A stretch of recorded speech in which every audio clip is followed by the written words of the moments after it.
Welcome back to another episode of the Don't Take Us Seriously podcast. This is another rendition where we're going to be talking about the 2QB or not 2QB. This edition, we're going to be talking about some of these quarterbacks, some of these teams.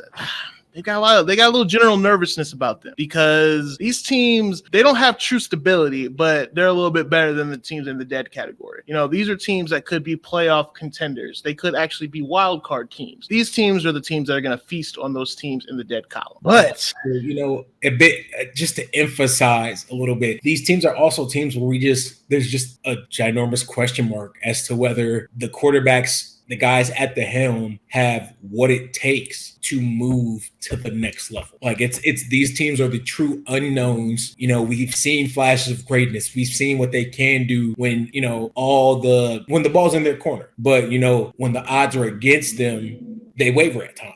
Or, you know, these are the teams where, you know, they have that old guy that, you know, we know what he can do. We've seen what he does, and he flashes in and out of greatness, you know. But with some of these guys that we're starting with, this one isn't an old guy that's flashed with greatness, but this is one that has been a little bit injury prone, which makes them fall into this category with this uncertainty. We're talking about the Dolphins and Tua Tagovailoa. So with Tua, with the Dolphins, this is a team that they've had a brash number of injuries. I mean, he's a slight quarterback. He doesn't play the style of quarterback like, say, a Drew Brees did that was similar in size. He doesn't play like a Russell Wilson that was more mobile in his early years. He doesn't play like a Kyler that is still mobile now. So he's still in that in-between where, well, if you're just going to hold on to the ball, it's not going to end too well for you because these are big dudes, real big dudes that are real fast, and them landed on you, it's going to create some of these injuries that we've seen so far in his career. And honestly, man, he's also one of those guys where we're just not sure where the talent level is. You know, he's one of those dudes that we've seen him have magnificent games when he has two of the best receivers in the league on his roster, but we've also seen him have subpar games with the same talent because, like a lot of these commentators are saying, and a lot of, you know, the eye test, like we said, is showing that when you force Tua off his first read, he's more susceptible to mistakes significantly by a significant margin. Yeah. So it's like, does he have what it takes? Is he able to make it through his progressions? You know, can he do it consistently and at a high level? Can he do it when it's just Jalen Waddle on the field and they have to double him and Tyreek Hill's not on the field? Can he do it when Tyreek Hill's on the field and there's no Jalen Waddle? Can he do it when the running game's not popping? Can he make decisions fast enough so that way he doesn't have to deal with all that pressure consistently every snap? I think the answer to that really is no at this point, because he wouldn't be on this list if that was the case, because we see what happens to him when he has indecision out there. He has indecision against the Niners. Nick Bosa ragdolls him. It's like there's no time for indecision, which makes a quarterback that falls into this ill list. And we don't mean illmatic because it's looking real bad for you if you're on this list. Yeah. And so next, sadly, you know, my dog, Mighty Mac and the Boys, falls into this category. I love Mac, and it's the truth. I love the Patriots. I'm a diehard fan. When you have miscues or consistently missing guys up the field, it's rough. And, you know, I personally do not feel he belongs in this category, but I understand the justification. And there is quite this justification for the reasoning. He's inconsistent. Now, granted, in my defense, in his defense, I'm blaming this year on Matt Patricia. I don't give a damn. Speak your piece. Go for it. I'm just going to tell you, you can blame it on Matt Patricia. I'm going to blame it on the fact that he got a 50-yard max noodle arm. I'm going to blame it on the fact that he's not that mobile. I'm going to blame it on the fact that he's got some intangibles, but when you don't got tangibles, you don't got much left. Hey, I might be disrespectful, but you know what? I'll give y'all a little bit of credit, because the one thing that I got to give y'all the most credit for is that, you know, as much as Bill Belichick, he loves him an Alabama product. He does. At least he didn't pick Trent Richardson. I'll give him that credit, because if you would have had Trent, you would have had 3 yards of carry. Browns fans, you know what I'm talking about. But you got Mac. And Mac's okay, but being okay gets you in this list where you're a wild card team. You're always fighting for that. You beat teams that you should beat, but you don't beat the teams Mac is better than okay, and I'll stand on that. But I'll give you, based off the sample size. Granted, he had a spectacular rookie year by the judgment and the eye test. And then this year, a defensive coordinator as an offensive coordinator. Not going to use it as justification, but subpar coaching. Again, same grading scale as everybody else. The eye test has showed regression. It has. And you know what else? Quarterbacks are judged by their wins and losses. And like you said, wild card team at best right now, and have to win next week to even be that. Yeah. So, he falls directly into the category. And I can't argue that. The facts are the facts. I'll openly accept that. I just hope that the facts don't remain that he ends up having a game like he played against Josh Allen, the three pass game, when the winds were 30 miles an hour. That was a coaching decision. That was not a man. Hey, all I'm saying is the coach didn't believe he could throw it through them winds, which is fine. But winds is something that most people won't throw in. But there's some that can, and we'll talk about those ones that can later. But I will say, even with that being the case, if he keeps playing at this rate and he doesn't improve, which I let's hope he does. We don't want people to stay on these lists at where they're at. But if he doesn't improve, new offensive coordinator, and hey, guess what? He's going to be the highest level backup that there is. Because if he keeps the playing, if he don't get no better, and that's what's in the cards for him. Disrespectful. But next though, because I'm not taking no more of this bullshit and slander, we'll talk about another team that I favored to a strong extent, the Titans, with now a quarterback carousel in Tannehill, who we all know Tannehill is what he is. You're not going to get much more from Tannehill than what he's worth. He's a guy that is forced to play through the offense and through Derrick Henry's leg. Malik Willis, we have no idea what to expect down the line. He hasn't, the sample size hasn't been great. He's shown flashes of that big, deep ball arm talent and accuracy, but he's also shown, some hitches in that throwing over the middle of the field. Not that the plays have been dialed up for him to throw there to help his case, but there's nothing, we can only grade what we see. And then Joshua Dobbs, who we all know has never been a starting quarterback ever at any point in his stint with the Steelers. It just leaves too much indecision. Like I said, on top of that, like I said, Tannehill's not a franchise guy. We know that because his talent is limited. So that's why they're on this list. This one is kind of self-explanatory. None of these quarterbacks have proven to us anything. None of the young guys, per se, have proven anything to us to give us anything to hitch to. And the old guy, we already know what the slate is. His check's written already. But I'll put it to you this way: you got three quarterbacks, you got no quarterback. I like to put it that way. But I also even a little bit more. How is Joshua Dobbs a journeyman with no resume? That's the tough part to look at. I mean, and then you get Malik Willis, who is supposed to be a project quarterback, and he wasn't looking like a project that was worth finishing because that's debatable. At this point, very debatable. And well, you debate with your mama. I'm gonna go ahead and debate with these facts because these facts is in my favor right now. I hope she's watching this shit so she can hop on your ass too. I hope she see this. Hey, well, that's all fine and well and good, but I'll say one more thing. Derrick Henry, he's getting a little long in the tooth. How much longer are we gonna give this man 350 carries? Hey, if Tannehill can't get it done with them, which is looking like he can't because he's on this list, I don't think anybody can get it done. So good luck, Titans fans. There's not good days in sight, even for Mike Vrabel at coach. An emphasis on anybody on this list, not anybody. I mean, let me help my boy out because he's struggling to get his points across sometimes. Oh, thanks. What about your boy though? This is your man's Justin Fields and the Bears. Well, I'll just tell you this. People thought Justin Fields had arrived, and guess what, y'all? I hope y'all missed the train because he hasn't been looking too hot the last couple weeks when it comes to actually passing the ball.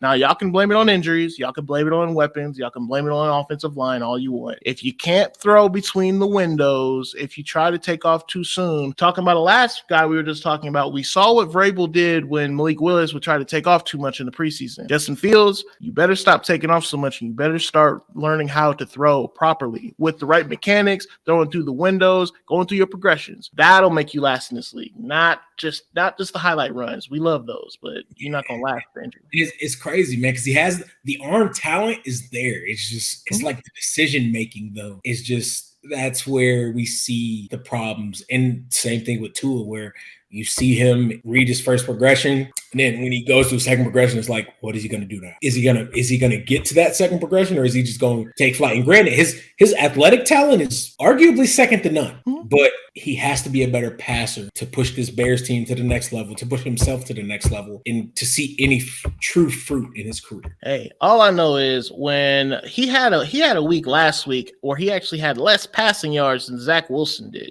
Had like 100 rushing yards in the quarter. Exactly. But he had 61 yards passing on the day. That's a problem.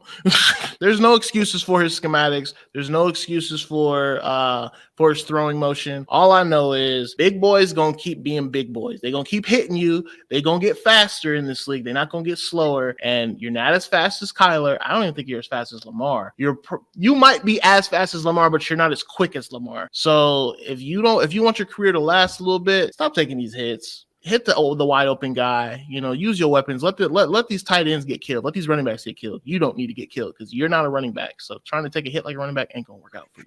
I'll agree with that. Next on the list, my boy Danny Dimes and them Giants. Now, personally, I'm a fan of Danny Dimes. A lot of people like to hate on him, and that's probably why it makes me a bigger fan of the guy. I think the dude has talent. I think that he's being held by a subpar offense. Lack of offensive line talent, inconsistent health at receiver. It's rough. It's rough to throw to yourself. Just saying. It is. But regardless of the fact, he's on this list for a reason. And it's not just because of the things around him. It's because of his inconsistency, like a lot of these other guys. Do we see the tangibles and intangibles? Yes. But when it comes down to it, now we know he can make it through his progressions. We've seen it. We've watched it. But you got to hit him, bro. That's a part of being a quarterback. And, sometimes he's 21 of 30. Sometimes he's 19 of 57. Like, fuck. Jesus.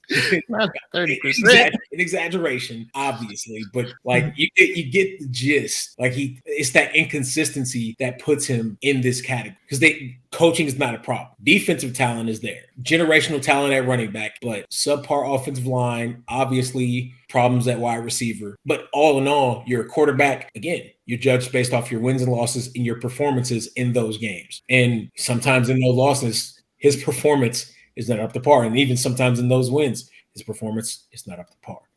I'm gonna give him. I'm gonna just say one thing, and I always say this: you're based off of your wins and your losses, and we've led this show with that. Hey, that's okay, but when you're a quarterback that's been hit with injuries, we know that you could rise up if those injuries weren't to happen. But because of your situation, you're in this list, Daniel Dimes. I'm sorry, these dimes they're looking more like pennies on this stat sheet because just because you carve up the lowly Colts with Jeff Saturday at the helm, that doesn't mean that we're going to get on board and think that you're this generational talent now. Because you made some great throws in that game. But guess what? These numbers say you've made some bad throws in other games. So hopefully Danny Dimes, you figure it out. And hopefully Daboll can go ahead and corral as much potential out of you as we possibly can see. Because you can't just keep going off of the leg of Graham Gano, the legs of Saquon, and then the leg of Danny Dimes, because that's not enough legs. All that's going to turn into is 3 L's. Man, but next we got a fan favorite for this next one. I'll let you run with this one. Well, ladies and gentlemen, boys and girls, we've got the Rams, and I got to pick on one guy for a little bit here. He's only been the short-term quarterback there, but Baker Mayfield. Because we know if you got them ball strays, he be catching these strays from because. I was gonna let you have it, but I just don't got time for that. We gonna summarize this up real quick. Baker is. I'm not about to sit here and let y'all tell me that Baker beating shit ass teams justifies us to stop slandering him. Oh no, he's with Sean McVay. Beat the Raiders. The same Raiders that gave up 3 games this year with the lead of 17 or more points. I'm not hearing it, bro. I literally don't give. There's just not enough substantial evidence in Baker Mayfield's favor that makes me care about what y'all have to say. It doesn't matter. Let me just put a bow on this. Baker, when you get released, go ahead and hop on the show with Skip. Maybe Skip will want you at the desk because we don't want you on the field no more. That's one thing. But the rest of the Rams. So Matt Stafford, He was just ass up with Baker when he leave. all right. I think going away out the stadium. I got one for him. well, I can just tell you right now, Stafford, you were a Super Bowl champion, just a year ago, and this is how quickly the tide can turn. Because, hey, with all these injuries happening, to your offensive line, to your star players, to lack of performance, hey, if you don't perform, it looks like the fun of the sun will be short lived because they might be calling your name, and I don't mean cheering. I mean they might be jeering you out of the stadium because you got to perform, and you can't just be with Cooper Kupp. So you better figure it out, Matt, or it looks like the Rams might not have a quarterback next year. Matthew Stafford is in the last 2 years. I'm sorry, how many fucking nobody got to say. And I don't dislike the Rams. I actually like Sean McVay as a coach. I think he's quite the offensive guru, great decision maker, and he's risky, and I love that. But don't. Matthew Stafford, in his first read, if I can't hit Cooper Kupp, I'm gonna check it down to Tyler Higbee ass, bruh. I'm tired. I'm tired of us praising him at this. I'm not saying Matthew Stafford does. Matthew Stafford is probably a second ballot easily at this stage of his career, though, bro. You gonna tell me that targeted Cooper Kupp multiple games over 20 times, bro, and then said, "Oh, I can't hit Cooper. Let me check it down to Tyler Higbee immediately." Like, oh damn, it's 2 guys there. I'm gonna throw it to Cooper anyway. There's 3. All right, Tyler, you get a shot, bro. All I know is it's not looking very good for Baker, and I'll even back up a little bit what I said because you know what, the Rams, you're on the hook for Matthew Stafford for next year, so better figure something out. Hopefully, you guys stay healthy next year because if you don't, it's not looking too good. But here's a guy that I know you are just oogling over to go ahead and talk about. Midget, bro. So much passion and fire packed in a 5'2" body. Oh man, I can't, bro. And I know there's somebody that's gonna watch this and they're gonna be like, but Kyler, fuck, bro. I'm sorry, bro. It's just all this energy and charisma channeled in the wrong direction every week.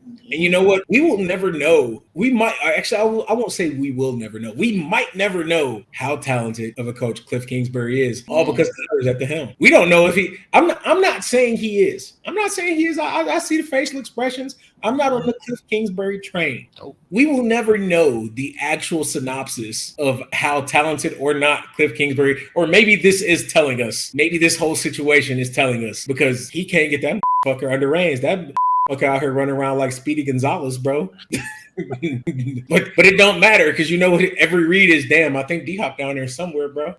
All I know is, man, I know I keep saying that, but it's so hard to say something different when I'm thinking about Kyler and how bad he is. But when it comes to Kyler, when it comes to Cliff Kingsbury, I just know 2 wrongs don't make a right. So go ahead and throw both them wrongs out because they both terrible.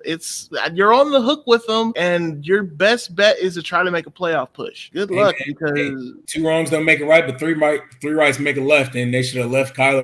Fuck, they picked him up.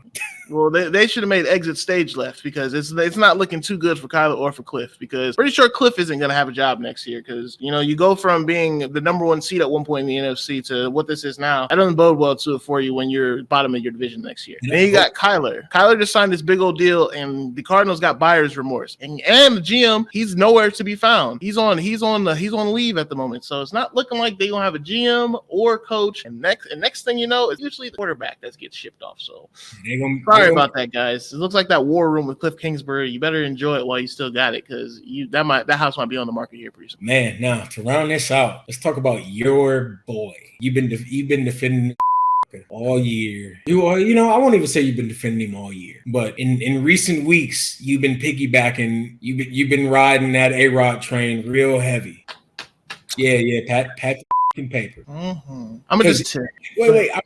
I want to preface it with this. They blew the doors off of Minnesota last week, and he still didn't play good, bro. Hey, we don't got to talk about that. I wasn't going to bring that up. That's going to be a whole nother topic, a whole nother week. But what we can talk about is these Packers, and what we can talk about is Aaron Rodgers. And I don't know if you ever picked up on this, but all this time I've been talking about Aaron Rodgers and RDLAX and all this nonsense. I only said to the playoffs. I never said any farther than that. And guess what? This list all sums up to wild card. Guess what they might get? That's what they're fighting for, a wild card slot, because they're not that good. He's not that good, but they're making what is that saying? It's like they're making it hay where the sun shine, whatever it is. It don't matter, but you can take that out. But all I'm basically getting at is He's not that good. They're not all that. And he's an old mushroom man, Mr. Ayahuasca. And well, I hope he stays hallucinating because But they got Jordan Love. They took Jordan Love to replace him, right? That's their next man up, right? what did I say last time? You got multiple quarterbacks, you got no quarterback. So well, looks like they got nothing.